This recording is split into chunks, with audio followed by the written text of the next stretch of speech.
Sábado Verde, radio y podcast, en la radio pública de la ciudad de Buenos Aires.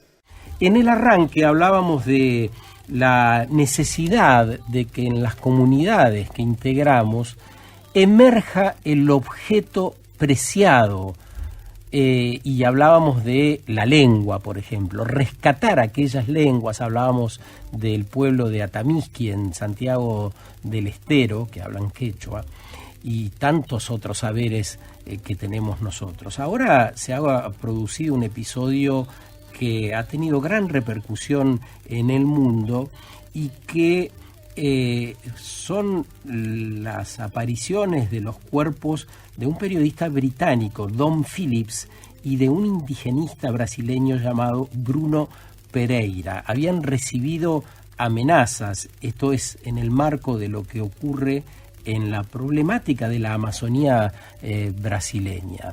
Y entonces en este marco nos preguntábamos, ¿y qué está queriéndonos decir esto? ¿Qué está queriendo tapar? ¿Qué sistema de organización se está impulsando desde aquellos sectores que traban que un periodista cuente lo que tenga que contar, que un indigenista pueda decir lo que cree que hace falta decir? Así que vamos a entrevistar ahora a Bruno Bimbi, que es periodista, escritor, es doctor en estudios justamente del lenguaje por la Pontificia Universidad Católica de Río de Janeiro, corresponsal durante mucho tiempo en Brasil, así que nos puede contar bien sobre todo esto. ¿Cómo estás, Bruno? Buen día. Hola, buenos días, Sergio. Bueno, es un placer que nos puedas acompañar hoy y queremos conocer algún aporte tuyo en este sentido, ya mirando de un modo cada vez más integral y, si es posible, incisivo lo que acaba de pasar en Brasil y que nos ha conmovido tanto. Bueno, mira, lo que acaba de suceder es gravísimo. Un periodista que fue durante muchos años corresponsal del periódico británico The Guardian en Brasil, Dom Phillips, yo lo conocí cuando era corresponsal de Todo Noticias allá. Claro. La última vez que hablamos fue hace unos 3 años, en 2019. Él estaba escribiendo un artículo sobre los activistas de derechos humanos que habían tenido que exiliarse después de la llegada de Bolsonaro al poder porque estaban amenazados de muerte. Yo lo ayudé con información, contactos de varias personas que estaban en esta situación. Era un periodista muy profesional, una muy buena persona. Estaba escribiendo un libro sobre la situación ambiental en el Amazonas, por eso estaba allí, junto con Bruno Pereira, que era un indigenista, un especialista, que trabajó durante muchísimos años en esa región, en la región del Valle de Jabarí, del río Jabarí. Era una persona que tenía contacto con las comunidades indígenas locales, que era muy respetado y muy tratado prácticamente como parte de la familia, lo cual no es muy fácil que suceda en áreas de pueblos aislados, es decir, de pueblos indígenas que viven sin contacto con el resto. Bruno hablaba varias lenguas indígenas, hablaba, si no me equivoco, 4 lenguas indígenas, por eso podía comunicarse de manera, digamos, con fluencia con los habitantes locales, y ambos estaban en el Amazonas, en esa región, investigando sobre la situación de los pueblos indígenas que viven bajo constante amenaza de las distintas mafias que actúan en la zona, como son los madereros, los garimperos, los grileros, los traficantes, toda la gente que se dedica a distintas actividades ilegales y que en este momento cuenta con la protección activa del gobierno de Jair Bolsonaro, ¿no? Bruno era servidor público concursado de la FUNAI, que es la Fundación Nacional del Indio, es decir, era un especialista que había llegado a su cargo por concurso público. Era coordinador del área de la FUNAI que se encarga justamente de los primeros contactos con pueblos indígenas aislados, y había sido removido del cargo ni bien Bolsonaro llegó al poder, ¿no? Cuando Bolsonaro llegó a la presidencia, removió a prácticamente todos los coordinadores de la FUNAI y los reemplazó, todas personas que eran especialistas, antropólogos, sociólogos, lingüistas, ¿no? Gente con trabajo de campo, con muchos años de experiencia, que hablaba las lenguas indígenas, etcétera, fueron removidos por decreto y reemplazados por militares y policías, ¿no? Todos los nuevos coordinadores son todos militares y policías. Lo que hizo Bolsonaro fue una intervención militar en la FUNAI y transformó lo que era una institución estatal que se dedicaba a cuidar, proteger y ayudar a los pueblos indígenas, la transformó en una fundación contra los pueblos indígenas que se encarga básicamente de proteger a las mafias que actúan en esos territorios, como te decía, los garimperos, que son los que se dedican a la extracción ilegal de minerales, ¿no? Como oro, diamantes, etcétera, como los grileros, que son los que son personas que falsifican títulos de propiedad, se apropian de tierras locales que no tienen dueño o que son tierras públicas, y después las venden por valores exorbitantes a personas de la región, a grandes empresarios, etcétera, que trabajan fundamentalmente con la extracción de madera, ¿no? Entonces tenés los madereros también, que son los responsables del desmatamiento en el Amazonas, y tenés además tráfico de drogas, y tenés además pesca y caza ilegal en la región. La FUNAI, que antes se encargaba justamente de combatir estas mafias y de preservar a los indios, ahora se encarga de apoyar a estas mafias y combatir a los indios, ¿no? Todo bajo el control de policías y militares designados por Bolsonaro, que reemplazaron a personas como Bruno Pereira. Cuando a Bruno lo echan de la FUNAI, o sea, lo echan del cargo, no lo podían echar porque es servidor público concursado, pero lo que hacen es sacarlo del cargo donde estaba y mandarlo a sellar papeles, ¿no? Sí. Entonces, lo que hace Bruno es pide licencia sin goce de sueldo y se va a trabajar con la Asociación de los Pueblos Indígenas del Valle del Jabarí, que es una organización no gubernamental formada por los propios indígenas, ¿no? Que era la gente con la que él estaba en contacto cuando trabajaba en la FUNAI, ¿no? Entonces lo que hace es directamente pedir licencia y decir, me voy a trabajar como voluntario con esta organización no gubernamental, con los propios pueblos indígenas.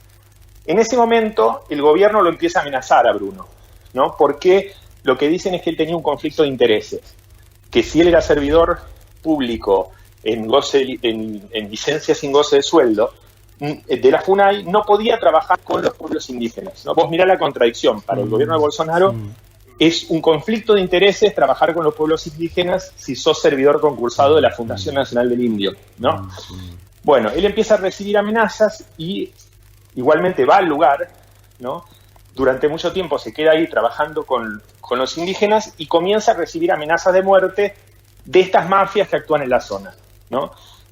Las organizaciones de los pueblos indígenas, ¿no? Como por ejemplo la Unión de los Pueblos Indígenas del Valle del Jabarí, presentaron varias denuncias ante la FUNAI, ante la Policía Federal, ante la Fiscalía, denunciando las amenazas de muerte que estaba recibiendo Bruno, ¿no? Ahora él viaja nuevamente aquí acompañado por Dom, porque Dom estaba escribiendo un libro justamente sobre la situación ambiental en la región, y Dom también había ido muchas veces al Amazonas, ya era una persona conocida por los pueblos indígenas, etcétera, y ellos estaban allí investigando. En determinado momento desaparecen. Dom había tenido también problemas con Bolsonaro, porque cuando era corresponsal de Guardian, en una conferencia de prensa lo cuestionó a Bolsonaro sobre la situación en el Amazonas, ¿no? Y Bolsonaro, lo cuestionó sobre el tema del desmatamiento en el Amazonas, y Bolsonaro le respondió con la grosería con la que suele responderle a los periodistas, que en las conferencias de prensa los insulta, ¿no? O sea, con esa misma grosería le respondió, y el video de Bolsonaro respondiéndole de esa forma a Dom empezó a circular en los grupos de WhatsApp bolsonaristas, que lo que eso provoca es que la gente que está en esos grupos, que son todos fanáticos, empiecen a amenazar de muerte a la persona que figura en el video, ¿no? Esto es algo muy común que pasa en Brasil todos los días, digamos, ¿no? Cada vez que Bolsonaro apunta con el dedo a un periodista en una conferencia de prensa, ese periodista comienza a recibir amenazas. Es gravísimo. ¿No? Entonces, digamos, ambos estaban en una situación grave. Desaparecen, ¿no? Y cuando desaparecen, los pueblos indígenas de la región empiezan a denunciar de que los mataron, ¿no? De que fue una mafia. Bolsonaro hace una declaración pública diciendo que ese inglés, ¿no? Ese inglés, sin decir su nombre, estaba ahí de aventura, que se fue ahí a hacer una aventura y que, era una aventura peligrosa y que se haga cargo, ¿no?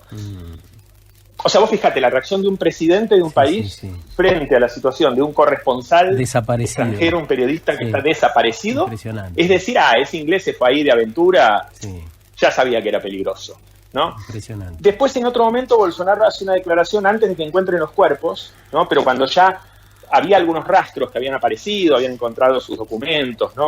Ropas, o sea que ya se veía venir cuál iba a ser el desenlace, Bolsonaro hace una declaración diciendo, esas dos personas, así, esos dos, dice textualmente, esos dos, eran muy mal vistos en esa región. A ver, es muy interesante esta declaración, por lo perversa, digo, ¿no? Pero interesante periodísticamente, porque cuando Bolsonaro dice esos dos eran muy mal vistos en la región, ¿cuál es la fuente? O sea, ¿por quiénes eran mal vistos? Claro. Eran mal vistos por los traficantes de drogas, eran mal vistos por los garimperos, eran mal vistos por los grileros, eran mal vistos por los que se dedican a la pesca y la caza ilegal, eran mal vistos por las mafias. Esa es la fuente de Bolsonaro cuando piensa en esa región. Cuando Bolsonaro piensa en el Amazonas, sus referentes son las mafias que actúan en el Amazonas. Bruno y Dom eran muy bien vistos por los pueblos indígenas y por los habitantes de esa región del Amazonas, ¿no? Sí. Es un espanto todo sí, esto. Y a mí esta descripción tan ajustada, tan detallada, por otro lado, de la distorsión que en este caso Brasil se está dando en la organización, me hace pensar en las causas de por qué tantas personas naturalizan esto, más allá de estos seguidores a ciegas de Bolsonaro. ¿Cómo es posible que la sociedad brasileña siga tolerando esta distorsión que has descrito relacionadas a la droga, al tráfico ilegal de maderas, al avasallamiento de los derechos de la persona, pesca y caza ilegal, a las mafias en general? Porque, digamos... Mira, te hago un comentario sobre la pesca ilegal. Sí. Te hago un comentario sobre la pesca ilegal. Cuando Bolsonaro era diputado, yo todavía vivía en Brasil, antes de ser candidato a presidente, cuando era diputado, Bolsonaro fue multado por un agente público del Estado, por un inspector, porque estaba desarrollando pesca ilegal. O sea, estaba él en un barco pescando en una zona en la que está prohibido pescar. Él, en un área de reserva ecológica, ¿no? Y le aplicaron una multa. Él no solo se negó a pagar la multa, sino que cuando llegó a la presidencia mandó a que ese inspector que lo había multado lo echaran de su trabajo. Entonces, cuando hoy recibimos la noticia de que muy probablemente, bueno, hay dos personas detenidas por el asesinato de Dom y Bruno, esas personas eran pescadores que hacían pesca ilegal, y lo que todavía no está claro es si fue por una situación de pesca ilegal que ellos documentaron o si fue por la relación con el tráfico de drogas, que estas personas los mataron, ¿no? Lo que dicen los pueblos indígenas de la región es que no fue un caso aislado, que no se fueron dos locos que los mataron, sino que fue un crimen ordenado, que estas personas pertenecen a una organización delictiva que Bruno venía denunciando y por la que Bruno venía siendo amenazado. La policía está tratando de cerrar el caso diciendo que fue un hecho puntual, ¿no? Lo que dicen los pueblos indígenas es no, acá hubo una orden de matarlos, ¿no? Ahora, cuando el ejemplo que da el presidente es que él mismo fue a pescar un área ilegal y mandó a echar al inspector que le aplicó una multa, imagínate lo autorizados que se sienten esos tipos que están ahí, bancados por mafias, que están armados hasta los dientes, cuando saben que tienen el respaldo del presidente. Por eso, en ese sentido, ¿crees que habrá alguna implicancia judicial o política para Bolsonaro, teniendo en cuenta esta naturalización que se viene dando? Mira, yo creo que en este momento, mientras Bolsonaro siga en el poder, no va a pasar nada, ¿no? Probablemente va a suceder lo mismo que sucedió con el caso de Marielle Franco. Cuando la mataron a Marielle, aparecieron finalmente en la investigación las personas que la ejecutaron, o sea, el que apretó el gatillo, que es Ronnie Lessa, y el que conducía el auto con el que la persiguieron, que es Elcio Queiroz, están presos, ¿no? Ahora, lo que todos sabemos es que Elcio Queiroz y Ronnie Lessa no actuaron por cuenta propia, son asesinos a sueldo que pertenecen a un grupo de asesinos a sueldo conocido, identificado, ¿no? La Oficina del Crimen es un grupo de asesinos a sueldo a los que contratan para matar gente. Entonces sabemos que no es que fueron ellos que decidieron matar a Marielle porque Marielle les caía mal. Alguien los contrató y les pagó para que la mataran. Eso es lo que la justicia hasta ahora no dijo quién fue. Y yo creo que eso es lo que va a pasar probablemente en este caso. Hay ya 2 detenidos, hay un prófugo, y lo que va a pasar es que los que apretaron el gatillo, digamos, van a ir presos, sí, pero no se va a investigar quién los mandó. Claro. ¿Qué es lo que pasó con el crimen de Marielle? ¿Por qué? Porque cuando vos empezás a investigar en el crimen de Marielle, quién está por detrás de Ronnie Lessa y de Elcio Queiroz, te encontrás con que Ronnie Lessa formaba parte de una milicia de Río das Pedras, que es un barrio de la zona norte, de la zona oeste de Río de Janeiro, y con que el jefe de esta milicia, que es Adriano Nóbrega, era socio del hijo de Bolsonaro y tenía a su esposa y a su madre trabajando como empleadas con recibo de sueldo, como asesoras del hijo de Bolsonaro, que era diputado. Te encontrás con que el que manejaba el auto en el que la siguieron a Marielli tenía fotos con Bolsonaro en Facebook, que Bolsonaro iba a la fiesta de cumpleaños. O sea, te encontrás con que hay toda una red de complicidades, ¿no? Que el jefe de esta banda de asesinos, cuando estuvo preso por otro asesinato, el hijo de Bolsonaro lo fue a visitar a la cárcel. Entonces, cuando ves todo esto, te das cuenta por qué no van a investigar quién dio la orden, ¿no? Y me parece que en este caso es probable que pase algo parecido. Después que Bolsonaro salga del poder, ahí quizás pueda haber una investigación de verdad y podamos saber quién dio la orden de matar a Marielli, quién dio la orden de matar a Bruno y a Dom, y quién dio muchas otras órdenes de hacer muchas otras cosas que pasaron estos 2 años que causaron cientos de miles de vidas, ¿no? Y quién dio la orden de amenazar a las personas que hoy están en el exilio. O sea, esto quizás se sepa después que Bolsonaro deje el poder. Bruno, muchas gracias por este rato con nosotros, por tu trabajo y compromiso permanente con una cuestión central, no solo para Brasil, para la región entera. Así que te mandamos un gran abrazo y nuestro reconocimiento. Un abrazo, Sergio. Muchas gracias, como siempre. Bruno Bimbi, que ha hecho un relato que te pone los pelos de punta, porque justamente esta red delictiva, mafiosa, apañada por el Estado, como lo ha relatado con tanta claridad, no nos deja conectar con esos objetos preciados que tenemos en el lugar que habitamos, con eso que podría hacernos pensar en círculos virtuosos, en círculos que nos ayuden a progresar en el mejor sentido de la palabra, a no quedarnos estancados en esos círculos viciosos que, como han visto, entrañan aprietes, muerte, atropellos por donde se mire. Sábado Verde, radio y podcast, en la radio pública de la ciudad de Buenos Aires.